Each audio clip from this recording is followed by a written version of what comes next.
नमस्कार दोस्तों, मैं डॉक्टर विवेक वर्मा आज एक नई वीडियो लेकर प्रस्तुत हूँ जो कि पिटेसिस अल्बा है। ये जो रोग है मेनली स्किन डिसऑर्डर की है और पिटेसिस का मतलब जो होता है वो स्केलिंग होता है। अगर कहीं भी चमड़ी का कोई भी रोग जिसमें अगर स्केल निकल रहा तो वहाँ पे पिटेसिस हम वर्ड यूज करते हैं।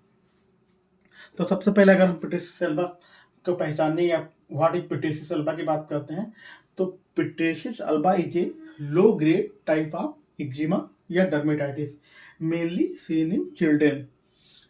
ये जो बीमारी होती है मेनली आपका एक्जिमा या डर्मेटाइटिस का बहुत लोअर वर्जन होता है, बहुत लो ग्रेड का होता है। The name describes its appearance. Pityriasis refers to the characteristic fine scale and alba to its pale color, जिसे हम हाइपोपिगमेंटेशन भी कहते हैं। मतलब ये तो पहले ही बता दिया गया है कि पिट्रिसिस का मतलब होता है कि कोई भी अगर वहाँ से कोई हल्का स्केल निकल रहा है, और अल्बा का मतलब होता है कि वहाँ पेल कलर मतलब क्या होता है कि आपका नॉर्मल स्किन है, वहाँ पे अगर पिगमेंटेशन कम हो जाए, अगर पिगमेंटेशन कम हो जाता है तो उसे हाइपर पिगमेंटेशन कहते हैं, और अगर बढ़ जाता है तो हाइपर पिगमेंटेशन कहते हैं। हाइपर पिगमेंटेशन में आपका बहुत सारी बीमारियां हो जाती हैं, जैसे मिलाज्मा हो गया, और हाइपर पिगमेंटेशन में मतलब कि आपका कलर नॉर्मल कलर से कम हो जाए। इसमें मेनली आपका पिट्रिस एल्बा आ जाता है, आपका विटिलिगो आ जाएगा, और बहुत सारी अगर हम मिलाज्मा की ट्रीटमेंट करते हैं तो बहुत सारी क्रीमें जो लगाते हैं हाइड्रोक्विनोन टाइप की या फिर मोमोटास्टोन वाली, तो वो भी हाइपोपिगमेंटेशन कर देते हैं। Who gets pityriasis alba? Pityriasis alba is common worldwide with a prevalence in children of around 5%। अगर आपके समाज में अगर 100 बच्चे मिलते हैं उसमें 5% लोग बच्चों को पिट्रिसिस अल्बा का देखने को मिलता है। और ये मेनली अगर एज की बात करते हैं, pityriasis alba mainly affects children and adolescent age 3 to 16 years but can occur in older and younger people. It affects boys and girls equally. The hypopigmentation of pityriasis alba is more prominent and the condition perhaps more common in dark skin compared to white skin. Pityriasis alba mainly जो dark skin या फिर थोड़ा अगर बोला जाए तो काले लोगों में, या फिर थोड़ा जो स्याह वर्ण या फिर कृष्ण वर्ण में ज़्यादा मिलता है अपेक्षाकृत जो लोग गोरे होते हैं। क्योंकि एक वजह ये भी समझ में आती है क्योंकि हाइपोपिगमेंटेशन जो है गोरों लोगों में कम दिखाई देता है और काले लोगों में थोड़ा ज़्यादा। अगर कास्ट की बात करते हैं तो अननोन होता है, उसका कोई कारण नहीं होता है, एटियोलॉजी इसकी का कोई कारण पता नहीं है। लेकिन अगर हम थोड़ा बहुत बात करते हैं तो पिटेसिस अल्बा ऑफन को एक्सिस्ट विद ड्राई स्किन। अगर जो जिस बच्चे की चमड़ी या फिर स्किन बहुत ड्राई होती है और उसे अगर कभी पहले एटॉपिक डर्मेटाइटिस हुआ है तो उसे पिटेसिस एल्बा होने के चांसेस बढ़ जाते हैं।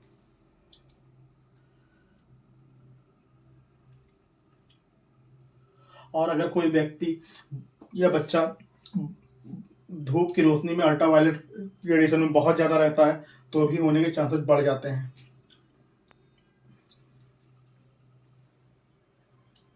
अगर हम क्लिनिकल फीचर की बात करते हैं, हम कैसे पहचानेंगे, तो जो classical pityriasis alba usually present with a 1 to 20 patch on और थिन प्लैक्स। ये मेनली जो है अगर हमें पहचानना है तो बहुत सारे पैचेस होते हैं, हाइपोपिगमेंटेशन होता है, वहाँ पे नॉर्मल कलर से थोड़ा कलर डल होता है।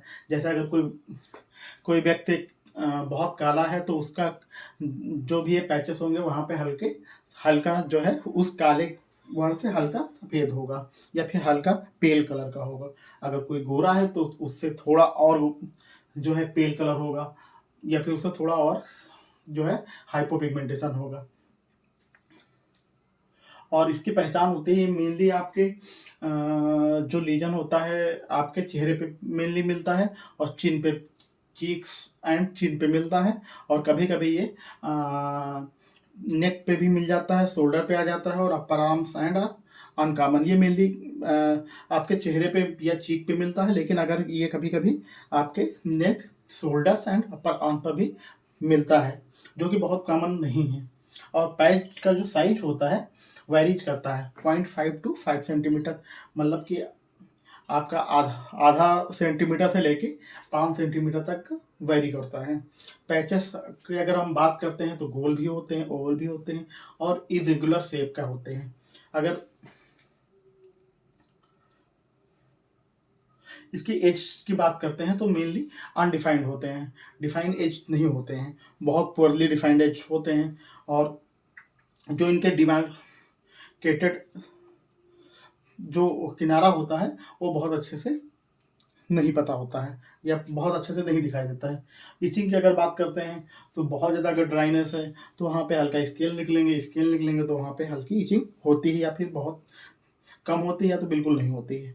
हाइपर वहाँ पे जो है पिगमेंटेशन जो होता है वो हल्का सा वहाँ पे कम होता है, वो मेनली समर में ज़्यादा दिखाई देता है।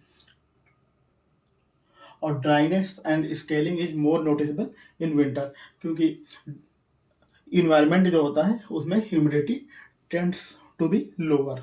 अगर हम उसके पैचेस की बात करते हैं तो मेनली आप देख सकते हैं यहाँ पे हाइपो पिगमेंटेशन मिल रहा है।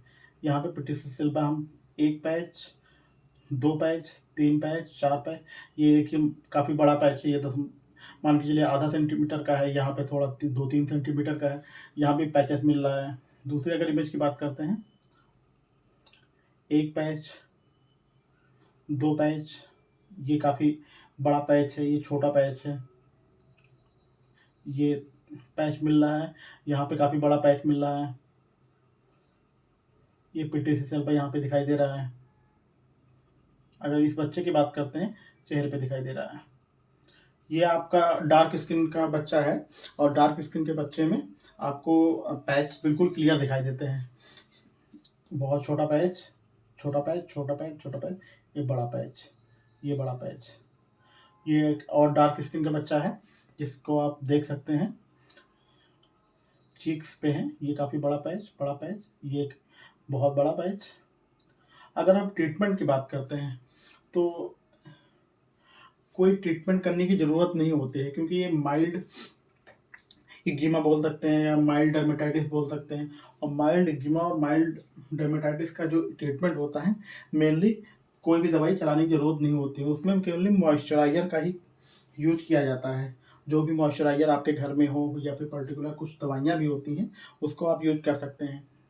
इसीलिए no treatment is necessary for asymptomatic pityriasis Selva.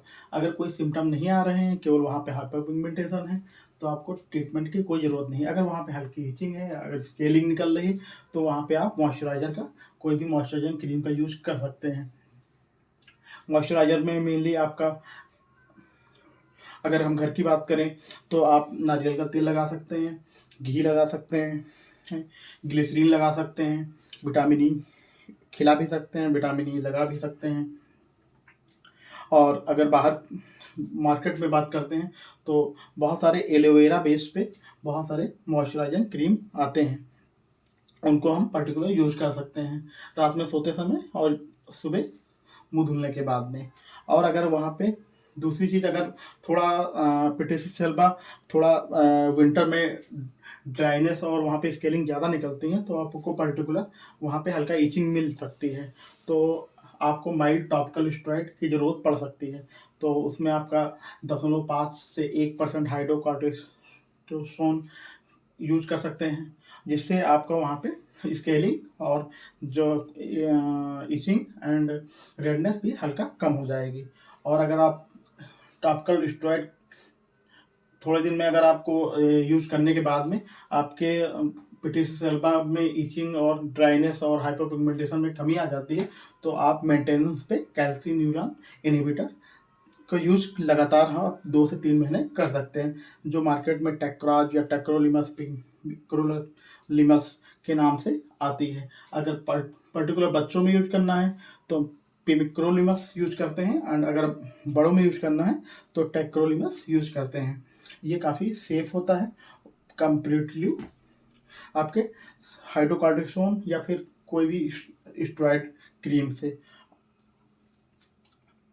धन्यवाद।